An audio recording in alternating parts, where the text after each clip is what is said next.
είσαι με ίντερνετ. Ποιος είναι στο Μαρακάκι. Μαρακάκι. Είναι πλάκα. Δεν ασχολείται όμως. Μην ασχολούμαι εγώ. Θέλω να βρω το τραγούδι το καρά που είναι. Εγώ καλά που είναι να τα πληρώ. Αλλά μόνο το ρεφρέν.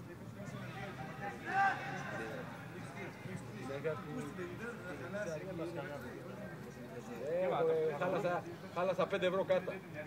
Κοσμοτέ για να το πετύχω δεν ήταν το...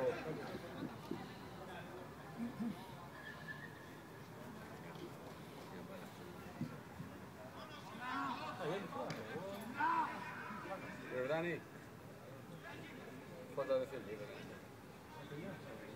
Θα μας βάλει και χέρι ο Δήμαρχος, ανάβουν τα φώτα πληρώνουν. Δεν είναι θέμα να μας βάλει χέρι, δεν θα μας βάλει χέρι, αλλά θέλει αυτά λεφτά, τι να ανάψω. Θα λογωθεί. Πρωί θα έρθει αύριο να πίνει καφέ, τίποτα. Εδώ, αύριο Κυριακή.